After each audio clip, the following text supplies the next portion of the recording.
We've got Ramsden and Ramsden, number 99 on their LCR.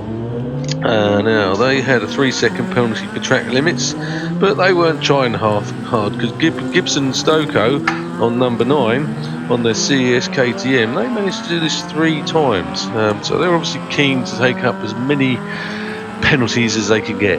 Very much so. Unfortunately, it was the undoing of Darrell Gibson and Sarah Stokoe yesterday, having to cede that second place to the Ramsdens. They did cross the line second in class, but that triple whack of the 3-second penalties, adding up to 9 in total, actually demoted them to third in class. Yeah, so they would have finished 13:57, and then yeah. Yeah, so something for those guys to look out for today. Just tighten up those lines through the S's. I was going to say, obviously with a two-wheeled motorcycle, it's just going to be done on the front. So does it count any wheel with the sidecar to get the penalty? I think it's the same thing. Yeah, either side, either wheel. Because interestingly, a lot of the time, if you go for a left-hander, that wheel's going to be off the ground. So if it's not touching the green bit, does it still count? That is far too much of a technicality, so I'm not even going to cross that bridge, Rick. You could take that one on your own. Hey, but I'd be asking that question if I was down there. Does that count? Because we'll just lift it off the ground if it, but from passenger, you can shift your weight around and you can put that wheel up or down wherever you need it to be. Yeah. Because I mean, you do use that, don't you, with the curbs? If you've got high curbs, you can deliberately move yourself so that you're in a position where you're on that balancing act. Or almost kick yourself up out of the chair just to lighten it up a bit. The load on the wheel. Right. Obviously, no suspension on the sidecar wheel anyway, so even as a passenger, you don't want to be hitting sausage curbs.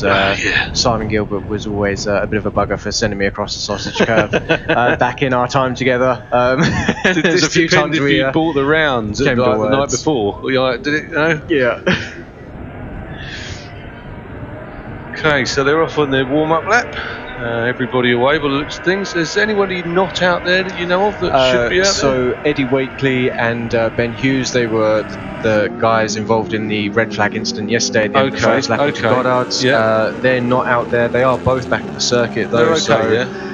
Some minor injuries, I would say. A little bit more substantial in the minor front on Ben Hughes. He's got a lovely set of crutches courtesy of Nottingham Hospital, but just some ligament damage, nothing broken, we don't think. Other than the middle finger, I think he's done. But yeah, they're spoken to both of them this morning. They seem to be fighting fit. Eddie was a little bit gutted. He wanted to be out there today, but I think races never change. No, I think it's probably for the best to sit the remainder of this weekend out, unfortunately, for those guys. Yeah. Well, ligament damage, that's quite often you hear people that I'd rather have a broken bone because it just can take ages with ligaments, can't it? It's muscles are awful things to try and work with. A broken bone. Was there ankle ligaments or something like that? Both legs, unfortunately, so right and left, but he can weight bear considerably better on the right, from what he said to me this morning. Left is in a bit of a sort of compression boot. Yeah, he's in good spirits this morning. Boot. Yes.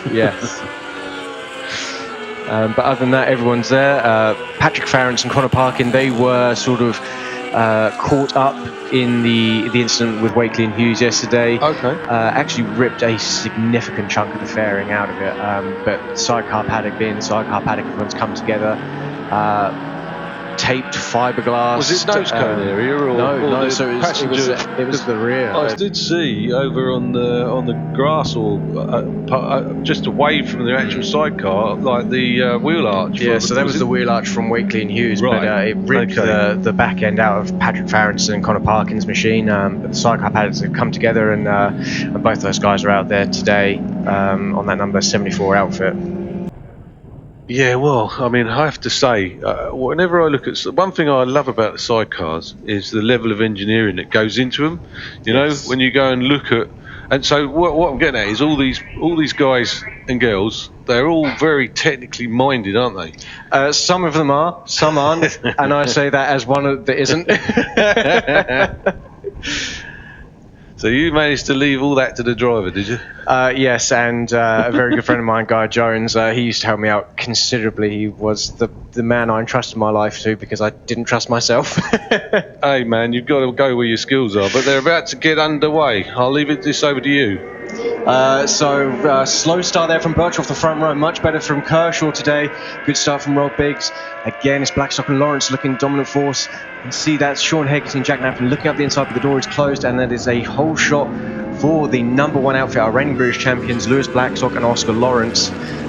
Very fitting for those guys. They were on incredible pace yesterday. 136 is pretty much across the board. Really were the class of the field yesterday. Yeah, a second over the following second place team of Birchall and Wilkes. I know Oscar Lawrence is very much keen to increase their winning margin, which was a full 10 seconds yesterday. I know he's very much up for making that a larger gap today. Well, as I say, 1 second a lap they had over the second place team of Birchall and Wilkes, and if he can manage that 1 second on every lap, then he's going to get that increase to 12 seconds. Yeah, you can see those front two breaking away already there. That is Blackstock and Birchall there in second. Kershaw back into third position there, losing possibly one spot off the start to Biggs and Sagers, who I imagine are in fourth place now. To wait for them to come back into view.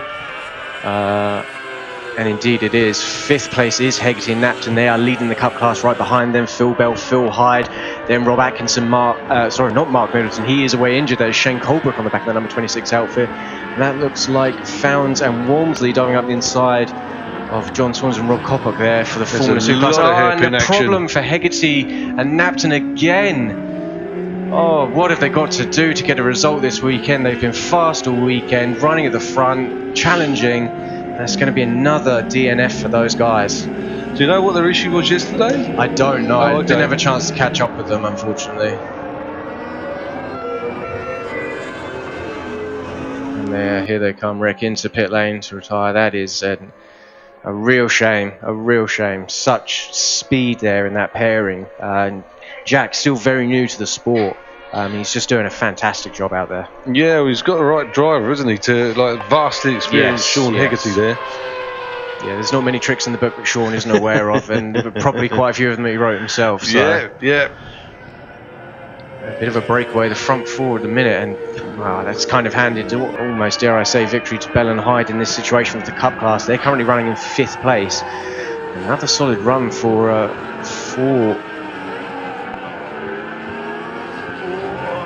that's close into Coppice there between that group of three.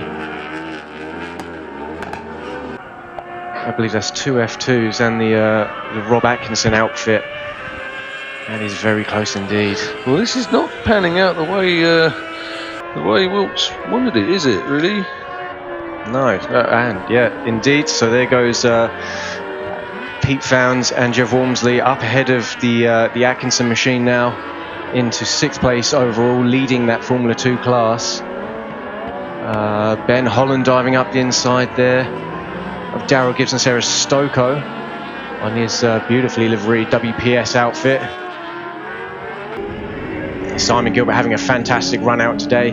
He was struggling yesterday, gently barbecuing his arms as the overrun of the exhaust, the flames were actually blowing up inside the fairing. Nice. And gently cooking his forearm on the throttle, hence his retirement. Dean Wright's done some fantastic work. He took a few measurements for Simon's fairing last night. Now there's an engineering genius, Dean Wright, right and there. what a service Dean provides. Unbelievable. How many? Has it got many bikes on the grid here? 6, I believe it is this weekend. Wow. Yeah, it's just fantastic to see. More and more people coming to join sort of Dean's stable of riders. And there's so many good rides out there. You have Ben Birchall, who's out there riding one. John Holden's riding one now. So the vast level of experience and knowledge in sidecar manufacturing and chassis knowledge that these guys have that they can feed back to Dean is going to be invaluable over the next couple of years. And anyone that doesn't know, Dean does unbelievable work. You see any of Dean's work, it's just ridiculous. You just think, how's this one man doing all this stuff?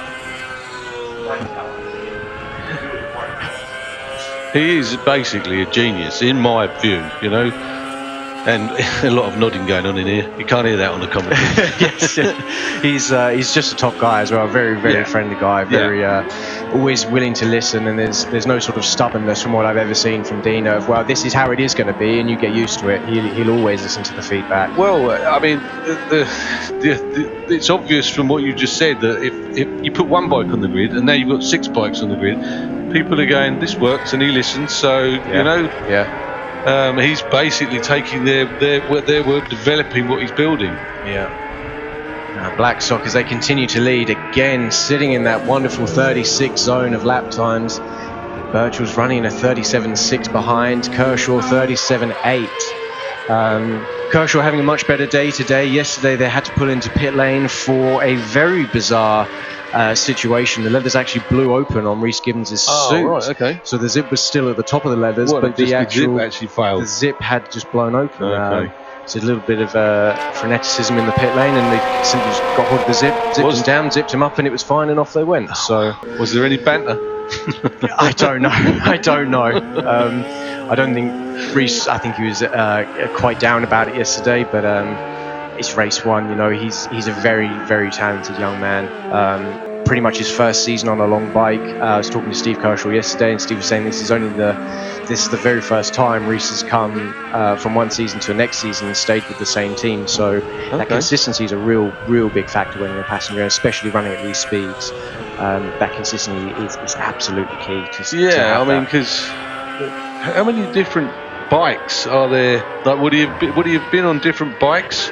Or was it just the difference in driving style that you were talking about there? It's all of it. So I think Rhys has done a lot of Formula 2 stuff in his past as well. So the shorter chassis, Isle of Man TT style bikes. But now he's with Steve. Steve's obviously former British champion, very, very capable rider. He's done World Championship in the past, podiums, race victories as well, with a different passenger, Ryan Charwood at the time that was. But Rhys has taken to it like a duck to water. So as much as I sympathise with his frustrations, he needn't worry, because the results will come with Steve, and that's shown today. You know, they're currently lapping. It's a very similar pace to Ben Birchall, Mark Wilkes ahead of them. Yeah. And that is a pretty much a standard setup as well, from what I was told by Steve last night. Engines out of a breaker's yard, you know, second-hand exhaust. You know, because he's running the Triumphs this year, so he said the price, the saving has been phenomenal with the season for him. Okay. And it shows, you know. I mean, the quality is there clearly to be running third place in the British Championship with relatively little change. If you can save money in one place, you generally spend it elsewhere, which gives you the improvements. Yes. Yeah. Yeah. So fastest lap on the lap previous to this from Blackstock and Lawrence was 1:36.319. Pretty consistent though, because they did a 1:36.356 on the last lap. So they're just smashing these laps out one by one, eking out the gap.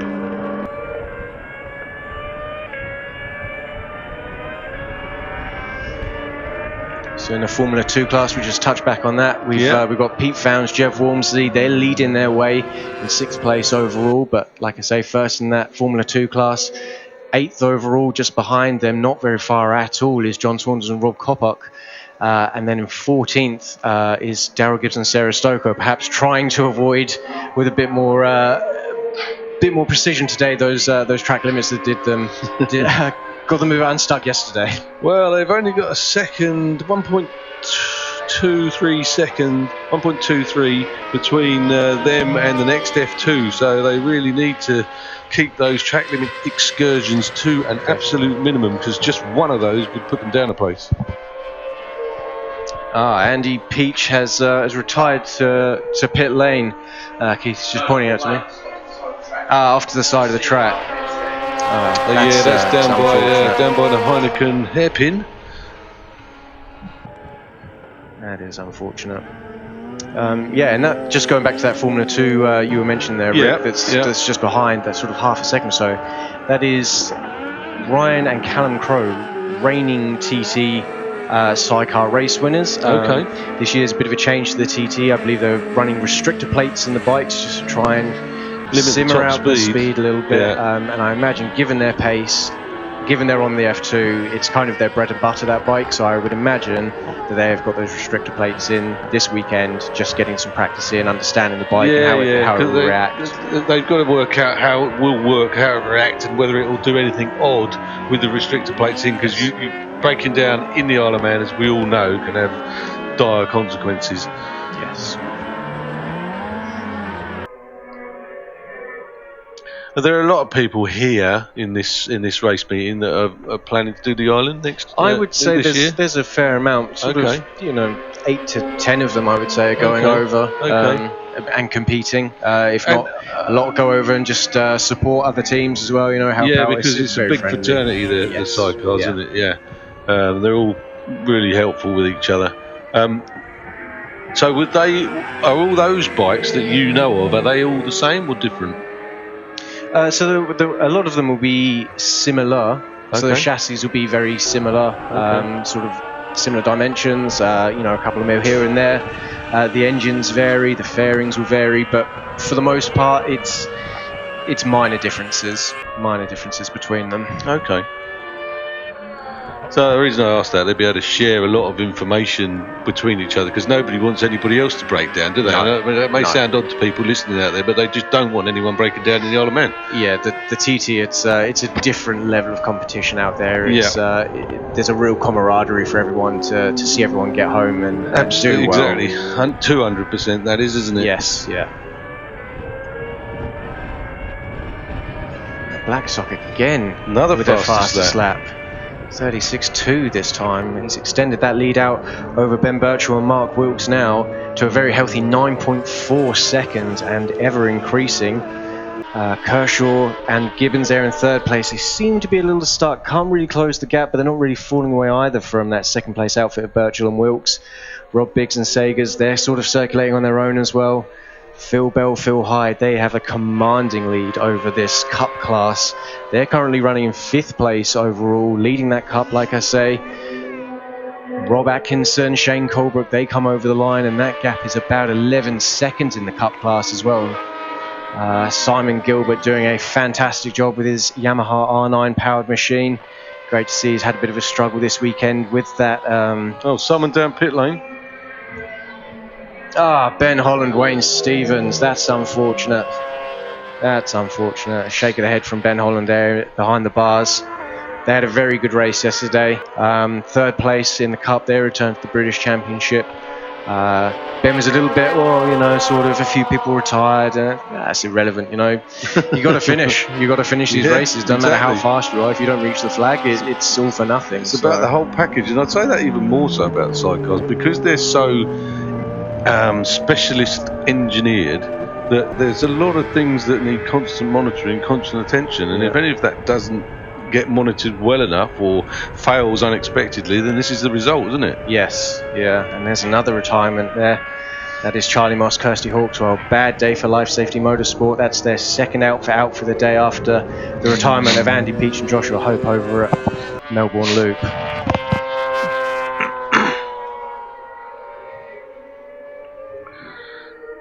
So we just started lap 8 of this 12-lap race, if anyone's wondering how far in we are.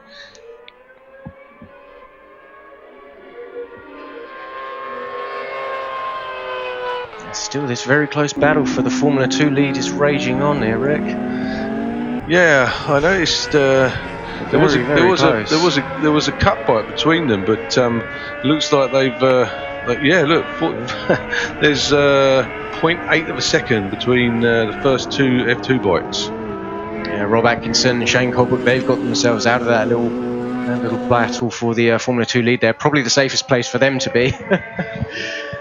Those F2 boys, they don't tend to mess around when it comes to a bit of an on-track scrap.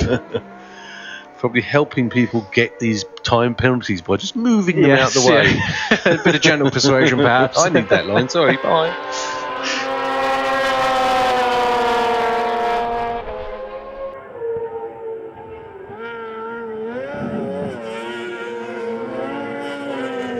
A very long look over the shoulder there from Matty Ramsden as he comes out of Goddard's and sees absolutely nothing. No one there. The next person across the line is our race leaders, Lewis Blackstock, Oscar Lawrence. They just continue Oh, look at that, a 37.0. Lewis looks like he's slowing down. Maybe, you know, a bit of back marker action, possibly. Quite possibly, yeah. That lead out to 11.4 seconds now. Wow. Yeah, okay. Absolutely massive, almost unassailable, barring, God forbid, an issue with our leading outfit there. Yeah, just under 11.5 seconds gap there in 9 laps. That's certainly some pushing on, that is. Yeah.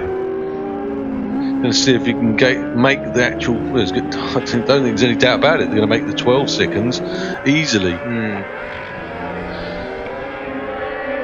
Oh, Pete Founds sitting up there along the start line. Has he got an issue? Adjusting something, perhaps. John Saunders looking to the inside of Redgate, gets closed off by Founds. Pete was sat bolt upright there. Bolt upright. Perhaps just adjusting something in the Neela tray and getting back to it. It's a solid run there as Patrick Farrance, Connor Parkin, they come over the line. It's great to see that outfit out there today. Like I say, a big issue with the fiberglass work yesterday on that bike. It's pretty much torn apart the fairing, and they've managed to get it all up together, and they're out there circulating in 12th place overall, which is 4th place in the Cup. A very good result for those two on that outfit today.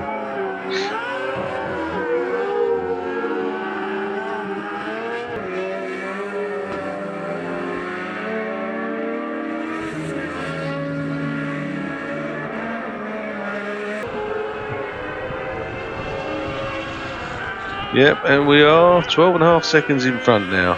Blackstock and Lawrence. Just settling into that 37-second pace now, aren't they, Rick? There. Yeah. Blackstock and Lawrence. As I said, we've just seen them overtaking the back marker on the start-finish straight on the way into Redgate, which would have compromised their line, and they're no doubt getting similar things happen elsewhere, which means they can't maintain the fastest lap time that they have been doing earlier. The consistency was off the charts. Like consistent low 36s, like between their best of a 2.98 to like 36.5. It didn't really vary much between 0.2 of a second, did it? No. Pete Founds again sitting up as he comes across the start line. That lead for the Formula 2 class now changed places. Back to second place now. John Saunders, Rob Coppock take charge of that battle. Would that be like brake balance or something, maybe? I don't know. The brake balance, you don't really. It looks like he's reaching down to his left knee or something like that. I don't know if I can't imagine he's kneeling on a stone or something like that. I mean, it's quite possible. It's very uncomfortable. Flicked up and it just landed there. It's got nowhere to go, is it? Quite possible, yeah. Because they're shaped, aren't they, to the rider's knees? Yeah. There's once something gets in there, where the knee is, it sort of dips away from the lower leg, so it sits in a bowl where your actual knee sits. So anything that gets in there, any debris or something, drops to that low point. It's not coming out of there willingly. Let's say, you know, you're going to have to fish it out. So keep an eye, see if Founds does it again over the line, but his pace doesn't really seem to be suffering from it. I know he's lost the lead, but he's not a million miles behind John Saunders, Rob Coppock on that number 96 outfit there. Yeah, just half a second that time over the line. And still, as we see them run down towards Melbourne Loop, still very much pushing on. 2-second difference between their fastest lap though. Founds his fastest lap 1:40.8, and now his last lap is a 1:42.96. So something's definitely bothering him. Yeah, everywhere we can see him from the commentary box up here, there's no similar movements. Does he go again this time? Yeah, it's a hand out the fairing. Perhaps his hand's getting warm from the exhaust, perhaps. So that could be a reasonable argument, but regardless, we are on the last lap, Rick. Okay. Blackstock and Lawrence are on their way down towards the Melbourne Loop, just coming up upon Brian Gray and Frankie Muldoon there on that number 7 power biking outfit. And for the first time, their lead is diminished by 2.2 of a second. You know. Well, there you go. Yeah, on the last lap they did 1:38.1, and Birchall and Wilkes managed to do a 37.936. So, fantastic victory there. Absolute dominance again. 2 from 2 for that number 1 outfit. A very strong way to start their season in defence of their British Championship. Birchall and Wilkes, they come across the line to secure another second place. Kershaw and Gibbons, they get the third place that was somewhat stolen from them yesterday with that equipment failure on Gibbons' leathers, so he'll be happy, one hopes, with a solid result like that. Yeah. Biggs and Sagers, they come across fourth place, strong points to open their campaign, which is good to see. Rob's often struggled with a bit of luck coming his way, misfortune from every which way, so to see him get some good results is really nice. And there we go, fifth place across the line. Phil Bell, Phil Hyde, another victory in the Cup class for them, another dominant victory in the Cup class for them. Rob Atkinson, Shane Colebrook, they come home for second in the Cup class with a 6th overall. 7th, John Saunders, Rob Coppock, they make it 2 from 2 as Founds, and Walmsley takes 2nd in the Formula 2, and John Holden, Phil Napton bring home 9th place. 10th place, and a good shout out for Simon Gilby. He struggled with track time all weekend because of that issue with the backfiring of the exhaust. Solid 10th place, a wild card, so no points for Gilbert and Jody James there, but a solid result, and that's lovely to see. Patrick Farrance, Connor Parkin taking the flag after a very long night of rebuilding their fairing. Oof. Very raucous KTM of Darryl Gibson, Sarah Stoker there coming to the line as well. Another good result for those guys on the Formula 2, taking 4th in the Formula 2 class there.